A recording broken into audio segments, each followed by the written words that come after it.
గత వైసీపీ ప్రభుత్వం నిర్లక్ష్యం చూపిన ఓర్వకల్లు ప్రాంతాన్ని ఇండస్ట్రియల్ హబ్గా అభివృద్ధి చేస్తూ కూటమి ప్రభుత్వం అనేక పరిశ్రమలను తీసుకొచ్చిందని కర్నూలు ఎంపీ బస్తిపాటి నాగరాజు తెలిపారు. కేంద్ర ప్రభుత్వం దేశవ్యాప్తంగా 13 ఇండస్ట్రీస్ కేటాయిస్తే అందులో ఒకటి ఓర్వకల్లుకు రావడం గర్వకారణమన్నారు. ఏపీకి ప్రాజెక్టులను తీసుకురావడంలో సీఎం చంద్రబాబు నిత్యం కేంద్ర మంత్రులతో టచ్లో ఉంటూ చేస్తున్న కృషి అపారమని ఆయన కొనియాడారు. వైసీపీ పాలనలో హత్య రాజకీయాలు జరిగాయని ఆరోపించిన ఆయన డాక్టర్ సుధాకర్ ఘటనే ఇందుకు నిదర్శనమని వ్యాఖ్యానించారు. అలాగే రాయలసీమ ఎత్తిపోతల ప్రాజెక్టును తెలంగాణకు తాకట్టు పెట్టారన్న ప్రచారం పూర్తిగా వాస్తవమంటున్న ఎంపీ బస్తిపాటి నాగరాజుతో మా ప్రతినిధి బసవరాజ్ ఫేస్ టు ఫేస్. రాష్ట్రంలో కూటమి ప్రభుత్వం అధికారంలోకి వచ్చి మరి కొద్ది నెలల్లో 2 ఏళ్ళు పూర్తి చేసుకుంటుంది. మరి ఈ నేపథ్యంలో కర్నూలు పార్లమెంట్ ఎంపీ బస్తిపాటి నాగరాజు గారు మన వద్ద ఉన్నారు. ఈ 2 ఏళ్లలో కర్నూలు పార్లమెంటుకు ఆయన పరిధిలో ఏం చేశారు, ఎలాంటి అభివృద్ధులు లేదా ఎలాంటి ప్రతిపాదనలు పంపి నిధులు తెచ్చారు కనుక్కునే ప్రయత్నం చేద్దాం.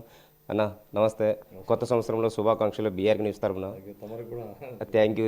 2 ఏళ్ళు పూర్తి అవుతున్న సందర్భంగా యాజ్ అ పార్లమెంట్ మెంబర్గా మీరు ఎంతో హుషారుగా ఉంటారు ప్రతి చోట కూడా, ప్రతి కార్యక్రమంలో. మరి కర్నూలు పార్లమెంట్కి కర్నూలు ప్రజల కోసం కేంద్ర నిధులు కావచ్చు, ఇతరత్ర ఎలాంటివి తెచ్చారు, ఎలాంటి అభివృద్ధి పనులకు ప్రతిపాదనలు పంపారు, ఏం చేస్తున్నారు? నేను కర్నూలు పార్లమెంట్ ప్రజలకు 2026 సంవత్సరంలో అడుగుపెట్టిన సందర్భంగా ముఖ్యంగా 2 విషయాలు తెలియజేస్తాను. ఎందుకంటే కూటమి ప్రభుత్వం ఏర్పడ్డాక Telugu Desam party, Bharatiya Janata party, Janasena party అలయన్స్లో భాగంగా ఏర్పడిన తర్వాత ప్రజలు ఏ ఆశలతో అయితే మమ్మల్ని ఈ 3 పార్టీలను కూటమి ప్రభుత్వం ఎన్డీఏ గవర్నమెంట్గా 94% మ్యాండేటరీతో మాకు భారీ విజయం 164 సీట్లతో మాకు కట్టబెట్టారో అందులో భాగంగా నా కర్నూలు పార్లమెంట్ ప్రజలకు నేను ముఖ్యంగా, మీరు ఒక్కసారి నేను రాష్ట్రం అంతా చెప్తే ఈరోజంతా సరిపోదు మీకు, నా కర్నూలు పార్లమెంట్ ప్రజలకు నేను ఈ 2 సంవత్సరాల పరిధిలో ఏం జరిగిందో నేను 2 మాటలు చెప్పగలను. ఎన్నడూ లేని విధంగా గత ప్రభుత్వం చేసినటువంటి విధ్వంసమైనటువంటి రాష్ట్రంలో మన కర్నూలు జిల్లా ఎంత వెనకబడిందో మీ అందరికీ తెలిసిన విషయమే. అయితే మన కూటమి ప్రభుత్వం ఏర్పడ్డాక మన జిల్లా వరకు తీసుకోండి, వెస్టర్న్ పార్ట్ తీసుకోండి, జస్ట్ కర్నూలు పార్లమెంట్లో ఎన్నడూ లేని విధంగా భారతదేశంలోనే 13 పారిశ్రామిక కేంద్రాలు కేటాయిస్తే అందులో మన ఓరకల్ ఒకటి సెలెక్ట్ అయింది. ఆషామాషి విషయం కాదు. భారతదేశ వ్యాప్తంగా 13 పాయింట్లు అయితే అందులో ఒకటి మన ఓరకల్. దీంట్లో భాగంగా ఎందుకంటే దీంట్లో ఏమొస్తాయంటే ఓరకల్ అంటే ఏంది ఇండస్ట్రీలో అని మీరు అనుకుంటున్నారు. హైదరాబాద్ టు బెంగళూరు కారిడార్లో భాగంగా మన ఓరకల్ని సెలెక్ట్ చేశారు. గౌరవ ముఖ్యమంత్రి వర్యులు చంద్రబాబు నాయుడు గారి యొక్క ఆశీర్వాదంతో, కేంద్ర ప్రభుత్వం సహకారంతో ఈరోజు అది ఓరకల్ అనేది నోడ్ పాయింట్ అయింది. ఈరోజు దాదాపు ఒక 20,000 నుంచి 30,000 ఎకరాలతో అక్కడ పారిశ్రామిక కేంద్రం హబ్గా ఏర్పడింది. అందులో భాగంగా మీ అందరికీ తెలిసిన విషయమే, ఎన్నడూ లేని విధంగా కనీ విని ఎరగని విధంగా గౌరవ ప్రధానమంత్రి వర్యులు స్వయంగా వచ్చి ఆ ఓరకల్ ప్రాంతంలో బీజం వేసి వెళ్ళారు. మీకు అందరికీ గత సంవత్సరం చూసిన విషయమేది. అంటే ఎప్పుడు లేని విధంగా అందులో భాగంగా ఆ పారిశ్రామిక కేంద్రంలోకి మన గౌరవ ముఖ్యమంత్రి వర్యులు చొరవ తీసుకొని దాదాపు 300 ఎకరాల్లో డ్రోన్ల హబ్బుకు కేంద్రంగా పెట్టారు. అక్కడ డ్రోన్ల హబ్బుకు అక్కడ బీజం వేశారు.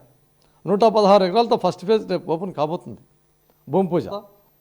మరియు భారీ పరిశ్రమల శాఖ మంత్రి అయినటువంటి భరత్ గారు సెమీ కండక్టర్ల పరిశ్రమ తీసుకొచ్చి ఆ ఓరకల్లో పెడితే అనంతపురంలో ఉన్నటువంటి కియా పరిశ్రమకి ఏమాత్రం అంతకంటే ఉండేటువంటి వృద్ధిలోకి వచ్చేటువంటి సెమీ కండక్టర్ పరిశ్రమ దాన్ని వచ్చి పడితే మనకు అంటే పారిశ్రామికంగా మనం చాలా అడుగులు వేసాం. ఇప్పటికి ఇటీవల ఏదైతే 2 తెలుగు రాష్ట్రాల ముఖ్యమంత్రులు గురు శిష్యులు వీళ్ళు కుమ్మక్కాయ చేస్తున్నారో ఆంధ్ర ప్రయోజనాలు చంద్రబాబు తాకట్టు పెట్టాడు తెలంగాణకి. రేవంత్ రెడ్డి ఏదైతే అసెంబ్లీలో చెప్పాడు రాయలసీమ ఎత్తిపోతల పథకం నేను ఆపాను అని, మరి ఈ విధంగా ఆపిన నేపథ్యంలో వైసీపీ వాళ్ళు దుమ్మెత్తుపోస్తున్నారు. చంద్రబాబు ఏదైతే రాయలసీమ ఎత్తిపోతల పథకాన్ని తెలంగాణకి అమ్మేశాడు లేదా తెలంగాణకి తాకట్టు పెట్టాడని ఏమంటారు?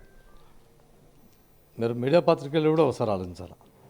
తెలంగాణ వాళ్ళు ఎట్లన్నారని మొన్నటి రోజున శీతాకాల సమావేశాల్లో జరుగుతున్నటువంటి భాగంగా గౌరవ ముఖ్యమంత్రి వర్యులు చంద్రబాబు నాయుడు గారు ఢిల్లీకి రావడం జరిగింది. ఎంపీలందరినీ తీసుకొని సారు సిఆర్ పాటిల్ దగ్గర కూర్చోవడం జరిగింది. అందులో భాగంగా సార్ కూడా స్పష్టంగా చెప్పారు, తెలంగాణ ప్రజలైతేనేమి ఆంధ్ర ప్రజలైతేనేమి తెలుగు ప్రజలందరూ బాగుండాలా. అందులో భాగంగా మాకు పోలవరం నుంచి వచ్చేటువంటి వాటర్ ఎక్సెస్ వాటర్ని కూడా మేము నల్లమల సాగర్ని మేము వాడుకుంటామని చెప్పేసి ఎక్కడన్నా వాళ్ళు కూడా వాడుకోమని చెప్పండి. వాళ్ళు కాళేశ్వరం కట్టినప్పుడు మేమేం అడ్డు చెప్పలేదు.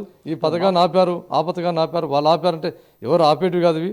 ఎందుకంటే మనకు ఉన్నటువంటి నీటి వనరులో మ్యాక్సిమం వాటర్ అంతా తెలుగు ప్రజలందరూ బాగుండాలని చెప్పేసి ఆకాంక్షించేటువంటి లీడర్ కాబట్టి ఆయన ఏమైనా ఎవరైనా అట్లా దుర్బుద్ధితో మాట్లాడితే కూడా అవన్నీ మీరు వినొద్దని చెప్పేసి తెలియజేస్తా ఉన్నాను. ఇటీవల వైసీపీ జిల్లా అధ్యక్షులు ఎస్వి మోహన్ రెడ్డి అంబేద్కర్ విగ్రహం వద్ద ధర్నా చేస్తూ నిరసన తెలుపుతూ పల్నాడు జిల్లాలో ఒక దళితుడిని పాశవికంగా కూటమి ప్రభుత్వం చంపింది, హత్య చేస్తుంది, హత్య రాజకీయాలు కొనసాగిస్తుందని విమర్శించడం జరిగింది. మరి దీన్ని ఏమంటారు? అటువంటివి ఏం జరగలేదండి. మా ప్రభుత్వం వచ్చాక చాలా లా అండ్ ఆర్డర్ మీద 99% చంద్రబాబు నాయుడు గారు ఉక్కుపాదం పెట్టి అణచివేశారు. అటువంటివేమి ఈ కూటమి ప్రభుత్వంలో మీరు చెప్పినట్టు ఏం జరగలేదు. వాళ్ళ ప్రభుత్వంలో ఇంకా మీరు ఒక ఎగ్జాంపుల్ తీసుకుని డాక్టర్ సుధాకర్ గారిని అంత హింసించి చంపితే ఆయన తాలూకు వాళ్ళ పిల్లలకు బ్రహ్మాండంగా గవర్నమెంట్ ఉద్యోగం ఇచ్చి ఆదరించినటువంటి గవర్నమెంట్ మా కూటమి ప్రభుత్వం. మీరు కూడా ఆలోచించాలి ఒకసారి. వాళ్ళ ప్రభుత్వంలో సుధాకర్ గారిని ఇంత హింసించి చంపితే వాళ్ళ తాలూకు వాళ్ళ కుటుంబ సభ్యులకు ఉద్యోగం ఇచ్చినటువంటి ఘనత మా కుటుంబ ప్రభుత్వానికి. మీరు ఏ విధంగా దళితులను చేశారని చెప్పంటారు? దళితులను పొట్టను పెట్టుకుని ఎంతమంది దళితులను మీరు పొట్ట పెట్టినారో మీకు తెలిసిన విషయం. కాబట్టి అటువంటి వాళ్ళని కూడా ఆదరించి ఉద్యోగ కల్పన చేసినటువంటి ప్రభుత్వం మాది అని చెప్పేసి, ఇది మంచి ప్రభుత్వం అని చెప్పేసి తెలియజేస్తా ఉన్నాను. కర్నూలుకు ఏదైతే ఓర్వకల్ ఇండస్ట్రియల్ హబ్గా చేసాం, అనేక ఫ్యాక్టరీలు అనేక ఇండస్ట్రీస్ కూడా వస్తూ ఉన్నాయి. అదేవిధంగా రాయలసీమ ఎత్తిపోతల పథకం విషయమై చంద్రబాబు నీళ్ళు అందించాలనే ఒక సదుద్దేశంతో కేంద్రంతో ఎప్పటికప్పుడు టచ్లో ఉన్నారు. ఇదంతా కూడా వైసీపీ అవాండాలు వేస్తున్న పరిస్థితి, అబద్ధాలు ప్రచారం చేస్తున్న పరిస్థితిని ఎంపీ బస్తిపాటి నాగరాజు చెప్తున్న పరిస్థితి. కెమెరా పర్సన్ బాబితో బసవరాజ్, BRK న్యూస్, కర్నూలు.